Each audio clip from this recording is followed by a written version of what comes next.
خدا بھی دیکھ رہا ہے، رسول بھی، امام۔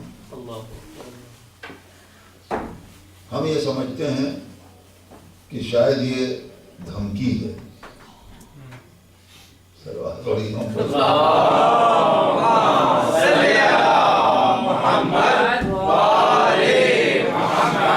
نے ڈرایا ہے کہ غافل نہ رہو، ہم دیکھ رہے ہیں کیا کر رہے ہو۔ نہیں، ڈرایا بھی ہے اور بشارت اور خوشخبری بھی دی ہے، دونوں پہلو اس کے اندر ہیں۔ سبحان اللہ، سبحان اللہ۔ اور اگر اس کو سمجھنا ہے کہ یہ دھمکی بھی ہے، ڈرایا بھی ہے اور بشارت بھی ہے، کیسے؟ تو صحیح فطرت کہی جاتی ہے کہ بچوں کے پاس ہے نا، ماحول بگاڑ دیتا ہے بعد میں، لیکن صحیح طور فطرت جو قدرت کو پیدا کیا ہے جس فطرت پر، وہ بچوں کے پاس ہے۔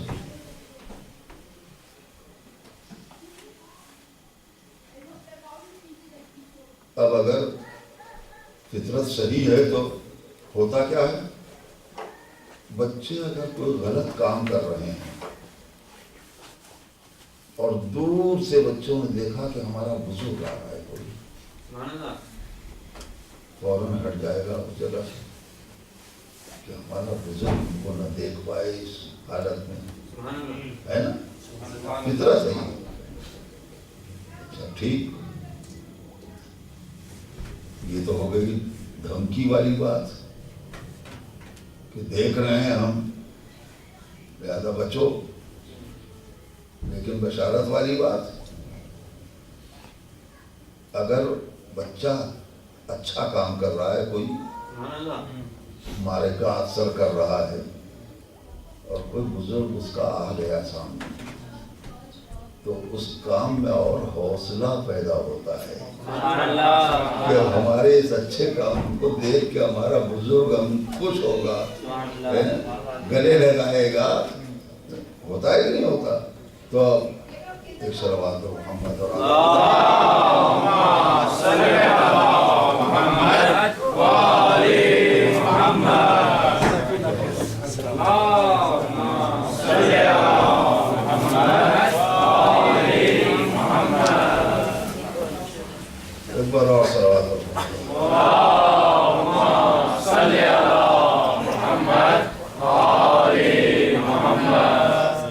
نوجوانوں کو کیا ضرورت ہے دیوار سے لگنے کی؟ سامنے بیٹھو، کچھ سنو، سمجھو۔ ایک صلوات پڑھیو محمد و آل محمد پر۔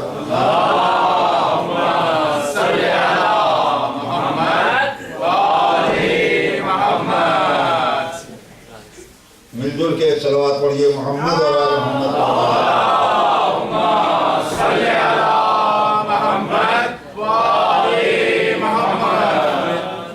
ٹھیک ہے، چھوڑ دیجیے۔ عزیزان محترم، عمل کی نگرانی ہو رہی ہے،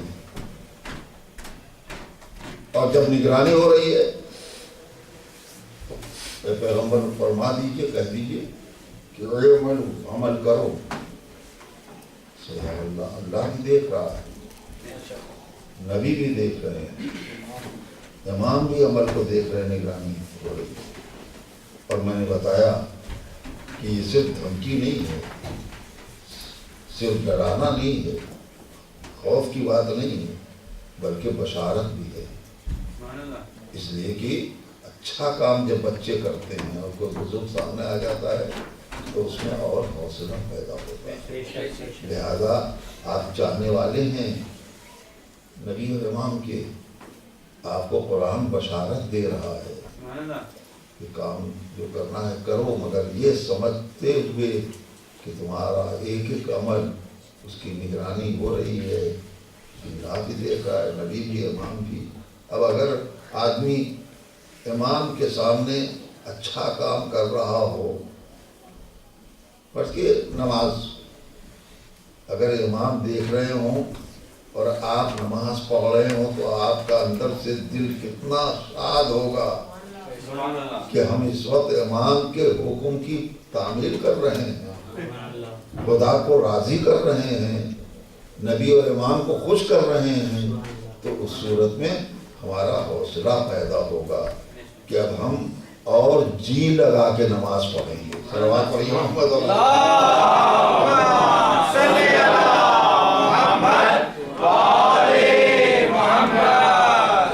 ہمارے لیے شاید بھی اللہ بھی دیکھ رہا ہے، نبی بھی، امام بھی. اور اپنے کام کی عظمت کو، عمل کے وزن کو پہچانیے تو کیسے؟ اس کا معیار کیا ہے؟ اس کے لیے حدیث ہے. معیار یہ ہے کہ تم جب بھی کوئی کام کرو تو اس یقین کے ساتھ کہ تم گویا خدا کو دیکھ رہے ہو. سبحان اللہ سبحان اللہ. عمل کأنک تراہ، اس کیفیت کے ساتھ عمل کرنا کہ گویا جس کو لفظوں میں کہا کرتے ہیں ہم خدا کو حاضر و ناظر جان کے.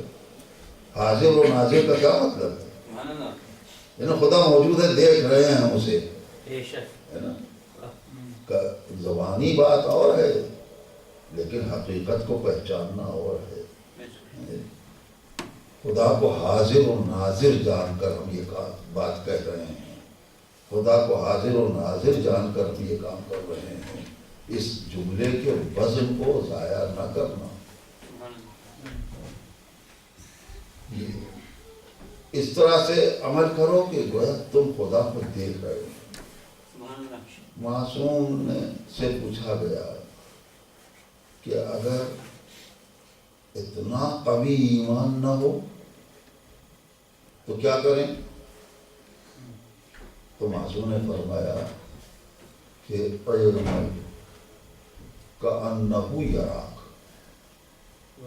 تو اب دوسرا مرحلہ یہ ہے کہ جو بھی کام کرو اگر تمہارا یقین اتنا نہیں ہے کہ تم یقین کر لو کہ ہم خدا کو دیکھ رہے ہیں، تو اب دوسرا مرحلہ یہ ہے کہ کام کرو، عمل کرو تو اس یقین کے ساتھ کہ وہ تمہیں دیکھ رہا ہے.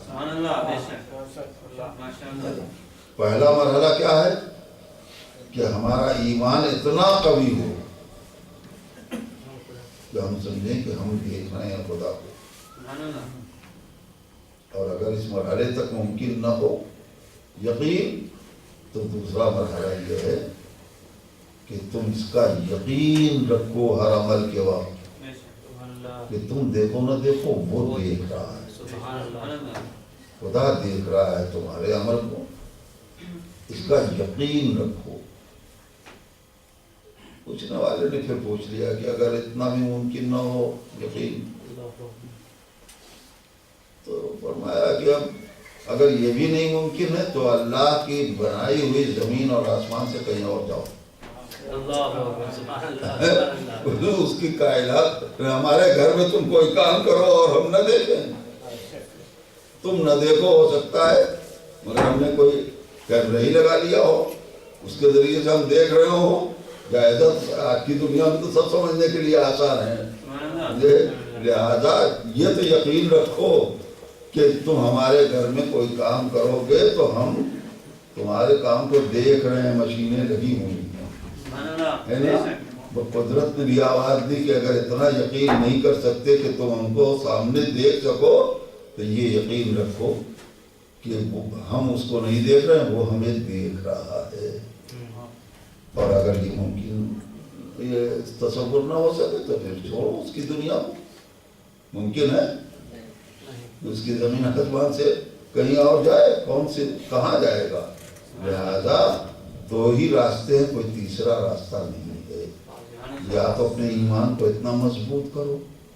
اچھا چلیے چھوڑیے خدا کی بات، وہ تو مجسم ہو کے آئے گا نہیں، لیکن جس کو خدا نے اپنی شان کا مظہر بنایا ہے، اگر وہ پردہ غیب میں چلا جائے تو یہ نہ سمجھنا کہ وہ تمہیں دیکھ نہیں رہا ہے. صلوات پڑھیے محمد اور آل محمد. اللہم صلی علی محمد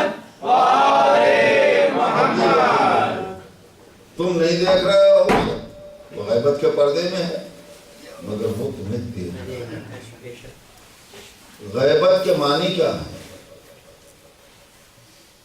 غیبت کی یہ معنی نہیں ہے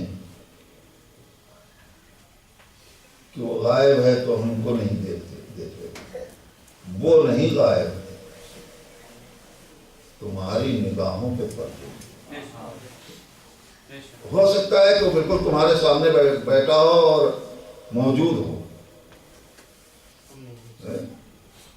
مگر تمہارا غیبت کے معنی ہے کہ تم دیکھو گے بھی تو نہیں سمجھو گے کہ یہی امام ہے۔ سبحان اللہ، سبحان اللہ۔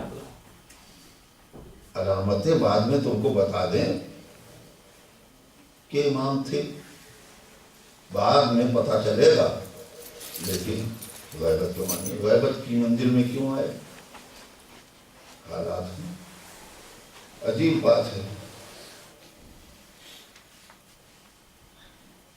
امامت کا فریضہ کیا ہے؟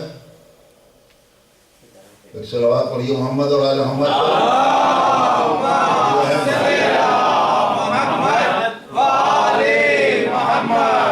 پچھلی مجلس اگر ذہن میں ہو تو جب تک قانون بنانے کی ضرورت تھی چلتا رہا نبی کا لقب 1,24,000 مرتبہ، سب نبی پکارے گئے، اور جب اليوم اکملت کا اعلان ہو گیا، دین مکمل ہو گیا، قانون بنانے کی ضرورت ختم ہو گئی، اب صرف چلانے کی ضرورت ہے، تو امامت کا لقب دے دیا گیا، لقب ہٹا کے۔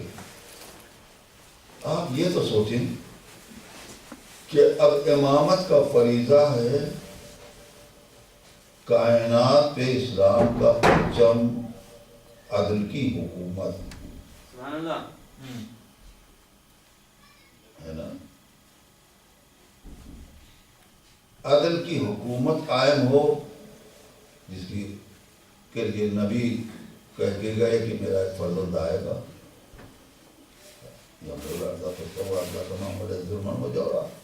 تو اب وہ آنے والا آئے گا تو عدل کی حکومت قائم کرے گا۔ تو یہ کام کس کا ہے؟ امام کا، نبی کا نہیں۔ نبی نے دین مکمل کر دیا، اب نفاذ اور عدل کی حکومت، کائنات پہ اسلام کا پرچم لہرانا، یہ امامت کا کام ہے نا۔ تو پہلے ہی امام کو یہ کام کرنا چاہیے تھا کہ نہیں؟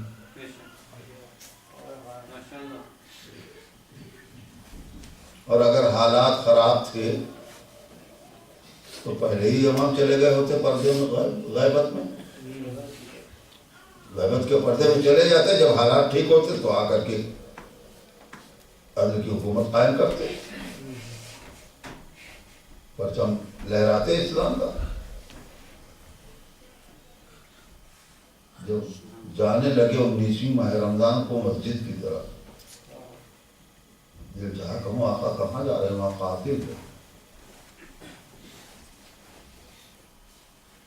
قتل کرے گا، قاتل ہے، ابن ملجم موجود ہے، نہ جائیے، حالات ٹھیک نہیں ہے، غیبت کے پردے میں جائیے، وہاں نہ جائیے۔ اور یہ سلسلہ 11 اماموں تک چلتا رہا، سب شہید ہوتے رہے، سب شہادت کا شرف لیتے رہے، اور ہر ایک سے میں یہ کہتا رہا کہ آپ امام ہیں، آپ کا فریضہ ہے عدل کی حکومت قائم کرنا، اسلام کا پرچم کائنات پہ لہرانا۔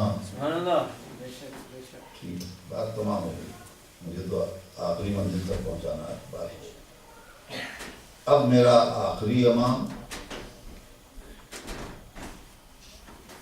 غیبت کے پردے میں جانے لگا، تو اب میں نے اپنے امام سے یہ کہا کہ آپ کہاں جا رہے ہیں؟ غیبت کے پردے میں۔ پہلے حالات ٹھیک نہیں ہے نا، زندہ نہیں رہنے دیں گے۔ میں نے کہا جو شہادت کا شرف ملے گا، شہادت تو باپ دادا کی میراث و وراثت ہے آپ کی، جواب ملے گا، کیا جواب ملے گا؟ وہی جواب ملے گا جو آخری نبی سے ملے گا۔ سبحان اللہ فرمائیں گے کہ نبوت کی نیابت کا نام ہے امامت۔ سبحان اللہ تم یہی سوال نبی سے اپنے کرو اس وقت جب وہ شعب ابو طالب کی غیبت میں گئے 3 برس کے لیے، سبحان اللہ حالات خراب ہوئے تو انہوں نے غیبت اختیار کی کہ نہیں؟ سبحان اللہ تو اپنے نبی سے کہو کہاں جا رہے ہیں، حالات ٹھیک نہیں ہے، ٹھیک ہے تو شہادت ہی تو ملے گی، شہادت تو انبیاء کی وراثت ہے، شہادت تو شرف ہے، سبحان اللہ کہاں جا رہے ہیں آپ؟ تو فرمائیں گے، پیغمبر فرمائیں گے کہ میں آخری نبی ہوں سبحان اللہ اور نبوت کا فریضہ ہے دین کی تکمیل، قانون کی تکمیل، زندگی کا نظام مکمل کرنا۔ جب تک اکملتوں کی سند نہ مل جائے سبحان اللہ اس وقت تک میرے لیے جینا واجب ہے، اس لیے کہ اب کوئی نبی نہیں آنے والا ہے۔ غور کیا آپ نے؟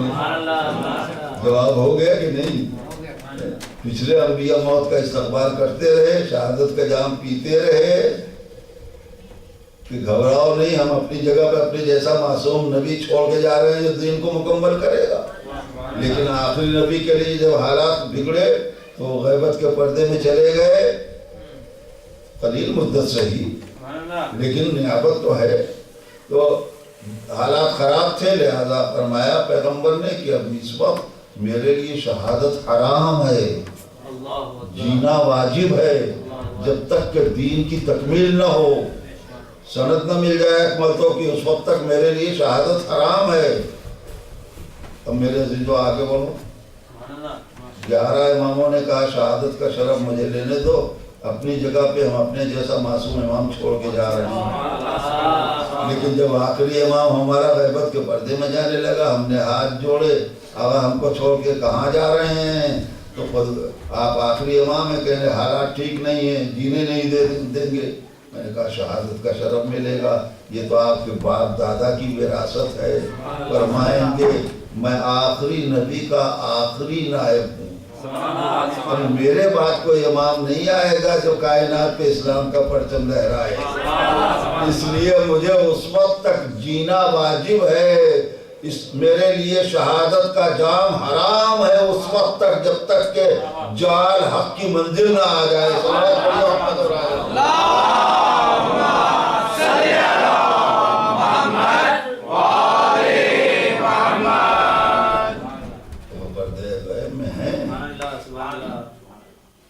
کے لیے اب جینا واجب ہے اس وقت تک کے لیے جب تک کہ کائنات پہ عدل کی حکومت نہ ہو۔ شاید یہ مہلت ہے، اس اعتبار سے اصلاح کے لیے تو باتیں آپ سنتے ہی رہتے ہیں کہ مہلت ہے، اپنے کو آج سے درست کر لو، اب سے درست کر لو، اب سے۔ ایک بات میں یہ کہنا چاہتا ہوں کہ غیروں کو مہلت دی ہے کہ تم حوصلہ رکھتے ہو حکومت کرنے کا، چلو تم لے لو، تم لے لو، تم لے لو، کسی میں بھی دم ہو تو عدل کی حکومت قائم کر کے دکھائے۔ جب کائنات کے ہر طبقے عاجز ہو جائیں گے تو اس وقت میں آ کے حکومت قائم کر کے بتاؤں گا۔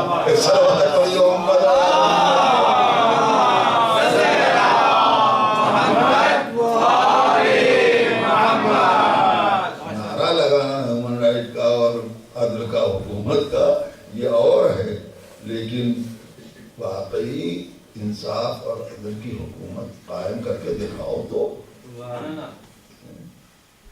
مظلوموں کی فریاد رسی ہو۔ کل جیسی تفصیل سن چکے ہیں میرے عزیزوں، تو بات مختصر یہ ہے کہ تمام غیبت کے پردے میں ہیں۔ اور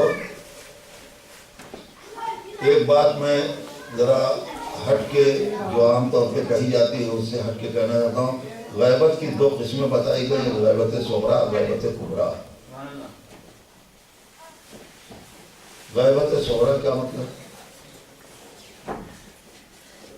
کسی نے دیکھا اور کسی نے نہیں دیکھا. 4 نائب تھے, ان سے رابطہ تھا, ہے نا. عوام سے غیبت تھی, عوام نہیں دیکھ سکتے تھے. سبحان اللہ. یہ ایک طرح کی غیبت کبریٰ کے لیے ٹریننگ تھی سبحان اللہ. سبحان اللہ. کہ جب ہم بالکل پردہ غیب میں چلے جائیں تو کیسے زندگی تم کو بسر کرنی ہوگی, اس کی ٹریننگ. میں اپنے اعتبار سے یہ کہنا چاہتا ہوں کہ اگر غور کریں تو غیبت صغریٰ 5 سال کی زندگی ہے. سبحان اللہ. ماشاء اللہ. وہ جو 69 سال ایک کم 70 سال جو ہے 4 نائب جو گزرے ہیں, یہ دور غیبت صغریٰ کا نہیں ہے. یہ دور غیبت کبریٰ کے لیے عمل کرنے کی ٹریننگ ہے. سبحان اللہ. اور کر رہے ہیں سبحان اللہ. جو 5 سال ہیں غیبت صغریٰ کے, کہ جس میں کسی نے دیکھا کسی نے نہیں دیکھا. اور جب وقت آیا, حکومت نے دعویٰ کیا کہ کوئی بیٹا نہیں ہے امام حسن عسکری کے, تو اس 5 سال کے عرصے میں امام کو جس نے دیکھا تھا, کسی نے دیکھا کسی نے نہیں دیکھا, یہی ہے نا. تو دربار میں 40 علماء نے اٹھ کے گواہی دی ہے, 40 افراد نے, کہ ہم نے دیکھا ہے فرزند امام حسن عسکری کو. صلوات علی محمد.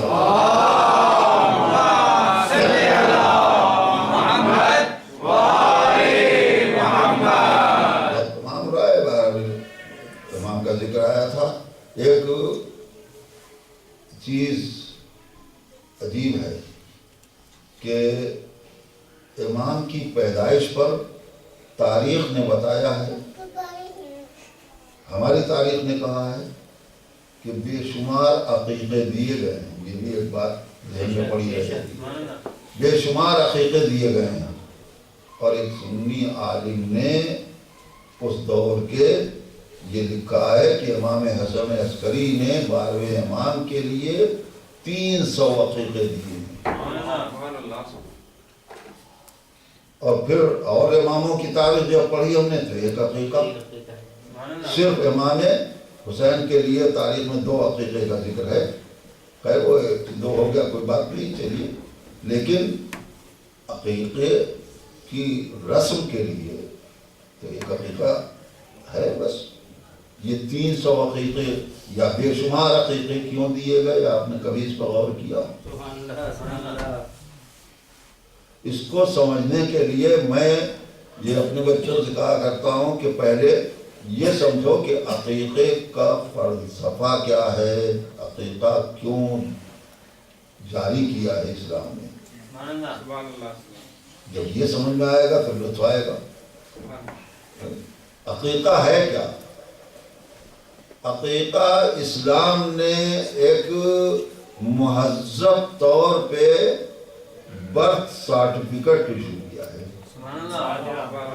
پیدائش کا کی سند قرار دیا ہے. اس کو نہیں سمجھے کیوں دیا ہے؟ اس لیے کہ پیدائش کا اتنا نازک مرحلہ ہے کہ اس کا ہر ایک گواہ نہیں بن سکتا.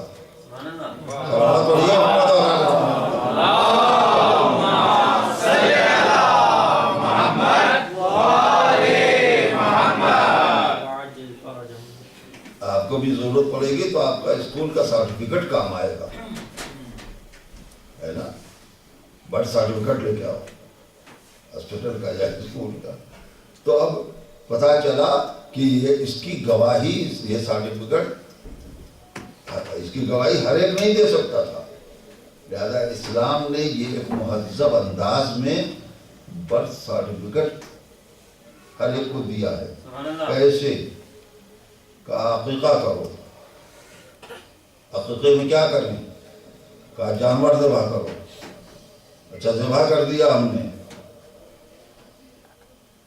پھر کیا کریں؟ کہا گوشت کا ایک حصہ عزیزوں کے لیے 1/3 ایک حصہ خدمت گزاروں کے لیے. اب وہ ایک حصہ رہ گیا کہ یہ ایک حصہ غربا اور فقراء کے لیے.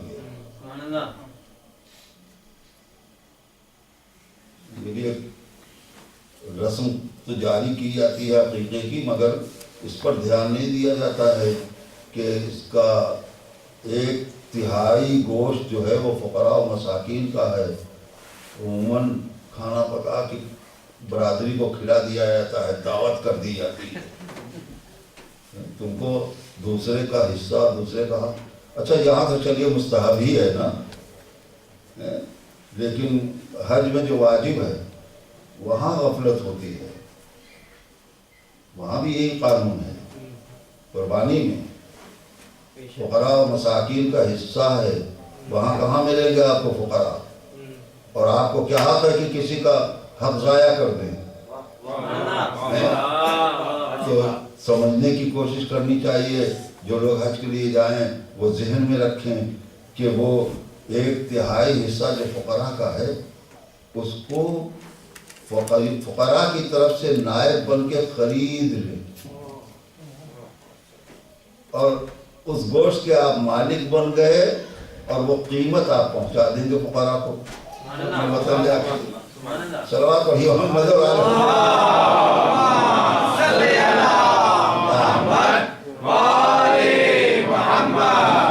اس طریقے سے وہ عقیقے میں 1/3 فقراء.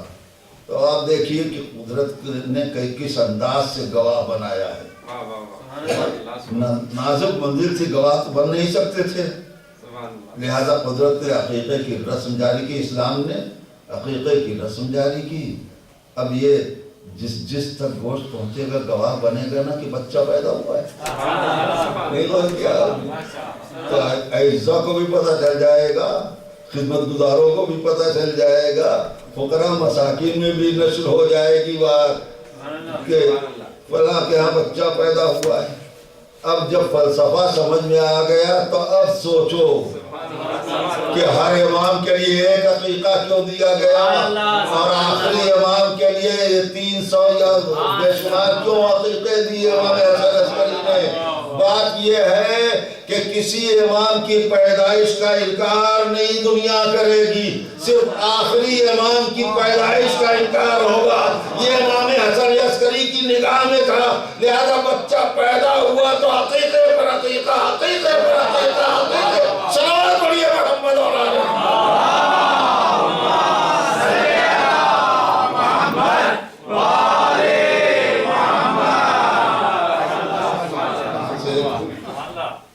چاہے لطیفہ کہیے، چاہے تاریخ کہیے، اور چاہے معرفت کا ذریعہ کہیے کہ یہ رسم ہے. تو معلوم ہوا کہ امام کے لیے اہتمام، پیدائش کا انکار دنیا کرنے والی تھی، لہذا اہتمام کیا گیا ہے. امام پردے غیب میں چلے گئے، جینا واجب تھا. اب جب گئے تو یہ 4 نائب جو بنائے، یہ ٹریننگ ہے کہ تمہارا کام کیسے چلے گا. جب ہم چلے جائیں تو تم عادی بن جاؤ اس بات کے کہ یہ 4 نائب ہمارے ہیں خاص، ان کا رابطہ ہم سے رہے گا، تمہارا رابطہ ان سے رہے گا. اور جب ٹرینڈ ہو جاؤ گے تو ہم پھر پوری غیبت اختیار کر کے حکم دے دیں گے کہ جو اس شان کا، اس صفت کا ایسا عالم ملے للعوام ان یقلدوہ. تو اب عوام کا فریضہ یہ ہے کہ وہ اس کی تقلید کریں، اس کے حکم پر چلیں. اور یہ عقلی چیز ہے میرے عزیزوں کہ ہم ایک خدا، ایک رسول، ایک امام کو مانا ہے کہ نہیں؟ جب مانا ہے تو ان کے حکم پر کیسے عمل کریں گے جب تک کہ جانیں گے نہیں. تو جو جاننے کے گٹس پیدا کر لے، صلاحیت پیدا کر لے، وہ مجتہد ہے.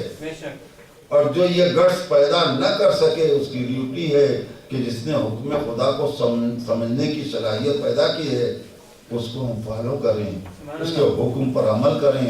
بھائی اسی کا نام تقلید ہے. دنیا نہ جانے کیوں تقلید سے گھبراتی ہے. اگر غور کریں تو کوئی بھی تقلید سے بچا نہیں، کوئی ہو، چاہے وہ تقلید والا ہو یا مخالف ہو. مخالف بھی مقلد ہے، وہ بھی تقلید سے نہیں بچا ہے. فرق اتنا ہے کہ وہ اپنے باپ دادا کی تقلید کر رہا ہے، وہ جاہلوں کی تقلید کر رہا ہے. اور ہمارا طبقہ عالم کو ڈھونڈتا ہے، ایکسپرٹ کو ڈھونڈتا ہے. سارا کمزور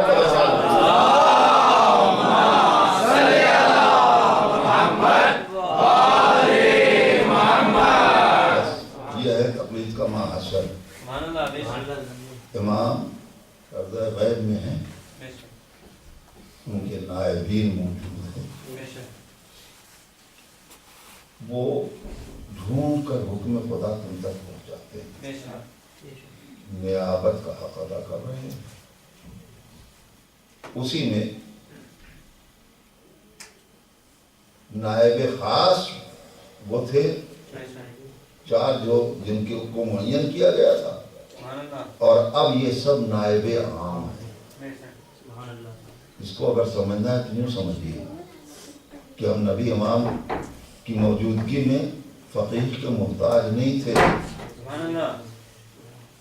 کیوں؟ اس لیے کہ نبی اور امام کوشش سے حکم تک نہیں پہنچتے. نبی امام براہ راست خدا سے حکم لے کے آتے ہیں.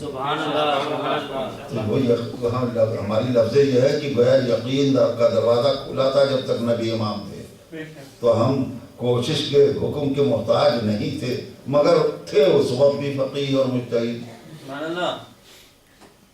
جیسے وہ نائب خاص اور آج علماء نائب عام ہیں، ویسے ہی امام کے زمانے میں بھی فقہا تھے. آج کے فقہا نائب امام ہیں عام. کل کے فقہا امام کی موجودگی میں فقیہ تھے، مگر وہ فقیہ خاص تھے. نہیں غور کیا آپ نے؟ اور اگر ایسا نہ ہوتا تو امام حسین علیہ السلام جناب حبیب کو الرجل الفقیہ کا لقب ملا. بس آ گیا میں اس منزل تک. اور میں جناب حبیب کے سلسلے میں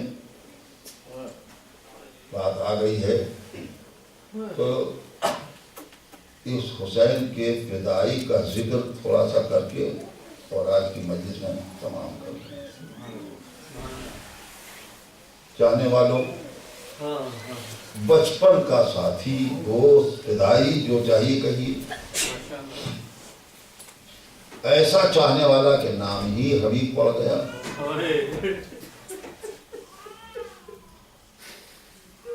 کتنا عارف تھا حسین کا چاہنے والا، معرفت کتنی رکھتا تھا. بچپنے میں، کمسنی میں پیغمبر گزرے، بہت سے بچے تھے، حبیب کو بڑھ کے گود میں اٹھا کے حبیب کی آنکھوں کو اور پیشانی کو چوما.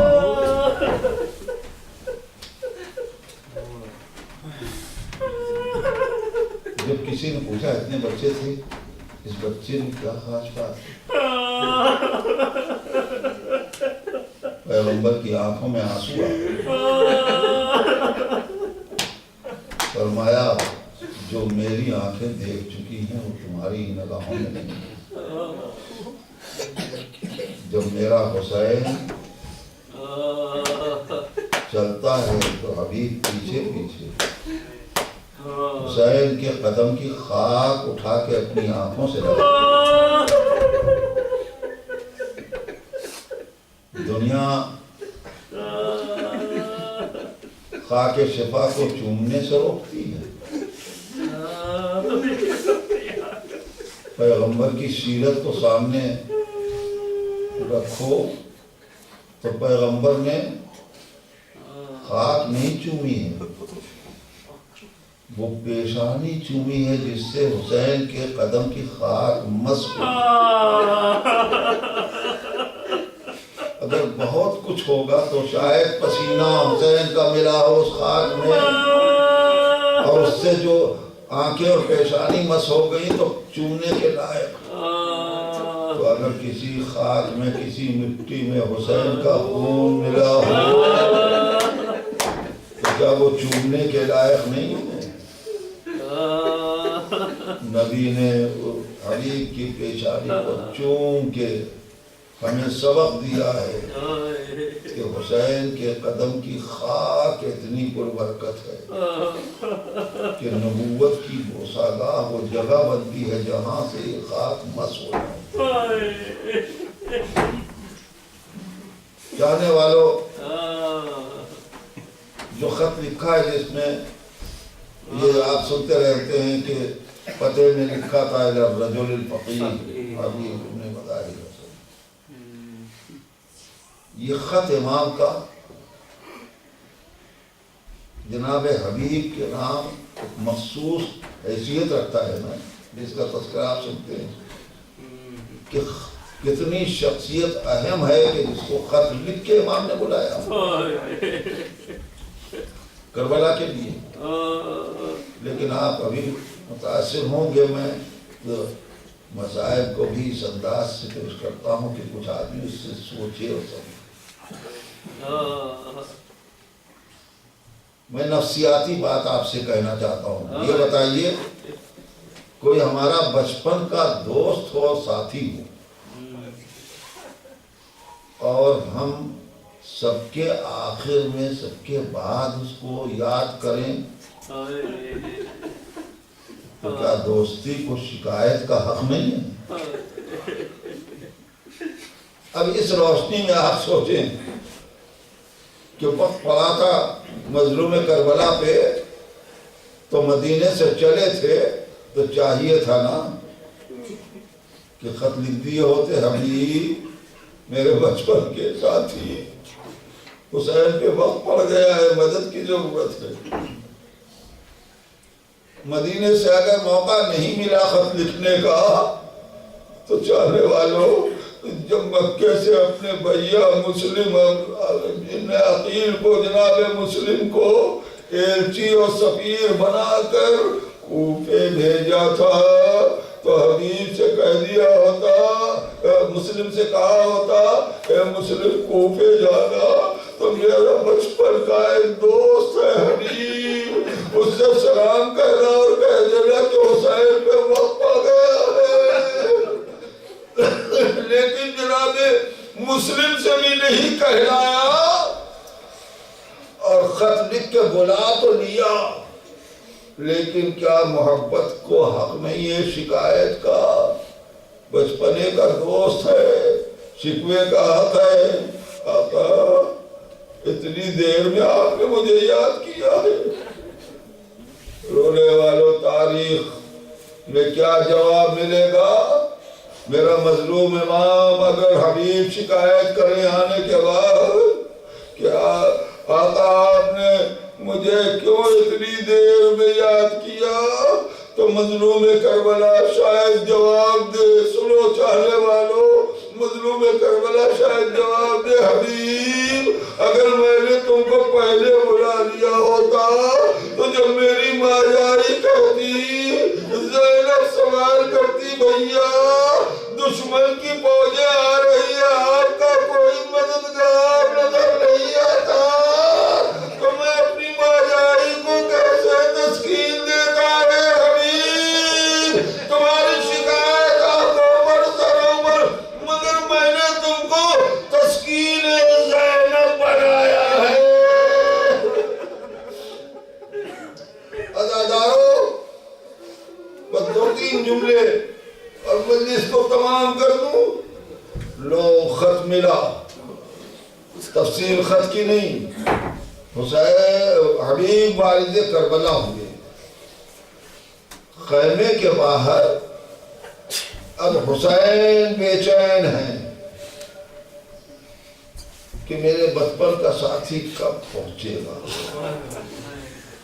اور خیمے کے اندر ماجائی زینب بے چین ہے، میرے بھیا کا مددگار کب آئے گا۔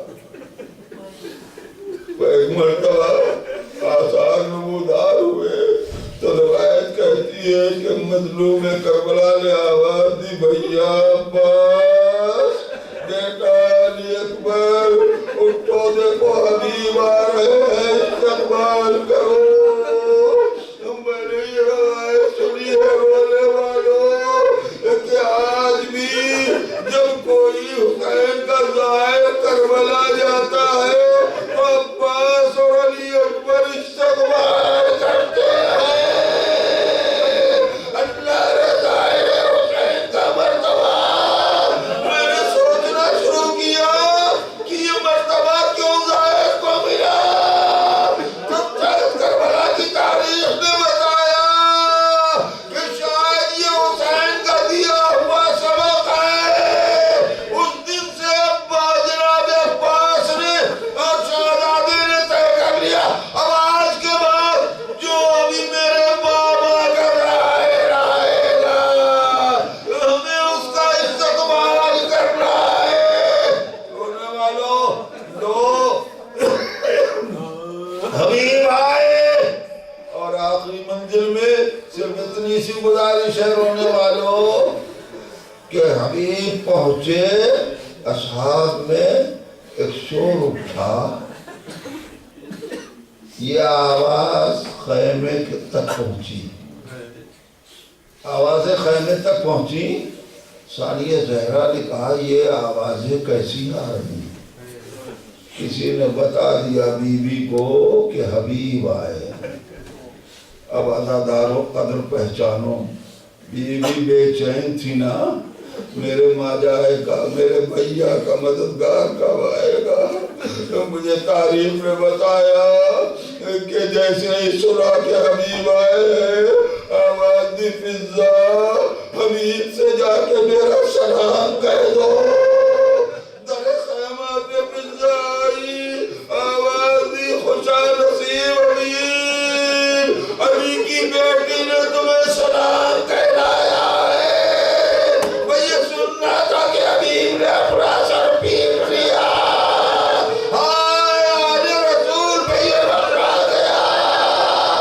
میں کہوں گا حبیب خیمے سے سلام آیا ہے، تم قدر کر لو، سر پیر لو، لیکن تمہارے بعد یہی شہزادیاں ہوگی، بلوائے دربار وہ مظلوم۔ انا للہ و انا الیہ راجعون، سیعلم الذین ظلموا ای منقلب ینقلبون بحق الزہراء و ابیہا و بالہا و عالم والے تجھے واسطہ ہے محمد اور آل محمد کا حالات حاضرہ میں ہماری جان، مال، آبرو کی حفاظت فرما۔ ہم سب کو اسلام کے لیے اور آل محمد کے لیے عزت کا ذریعہ بنانا، عیب اور رسوائی کا سبب نہ قرار دینا۔ عالم والے تجھے واسطہ ہے محمد اور آل محمد علیہ السلام کا، جہاں جہاں بھی آقا حسین کے ماتمدار عزادار صفِ ماتم بچھائے ہیں ان کی حفاظت فرما، روزوں کی حفاظت فرما، شام میں مومنین کی حفاظت فرما، بحرین میں مومنین کی حفاظت فرما، پاکستان میں مومنین کی حفاظت فرما، عراق کے مومنین کی حفاظت فرما، ہر خطے میں آل محمد کے چاہنے والوں کی حفاظت فرما، مارنے والے دشمنان اسلام کو نیست و نابود فرما، مارنے والے پرچم اسلام کو بلند فرما، مارنے والے ہماری اس قلیل عزاداری کو قبول فرما، ہمارے امام زمانہ کے ظہور میں تعجیل فرما۔ معظم حسین یا حسین یا حسین یا حسین یا حسین یا حسین